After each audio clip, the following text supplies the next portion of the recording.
ওঙ্কার বাংলার সঙ্গে আমি সৌমি নজর রাখবো কিছু গুরুত্বপূর্ণ আপডেটের দিকে। বিহার বিধানসভা নির্বাচনের দ্বিতীয় দফার শেষ প্রচার রবিবার। আগামী 11 নভেম্বর হবে ভোট গ্রহণ।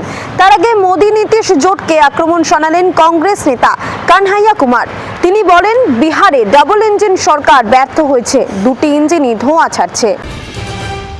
এবার এসআইআর পদ্ধতি নিয়ে প্রশ্ন করলেন বন্দ্যোপাধ্যায়ের। তিনি বলেছেন, ভোটার তালিকায় নাম থাকলে তাকে এনুমারেশন ফর্ম দেওয়া হচ্ছে, ফর্ম জমা দিলে তবেই নাম উঠবে।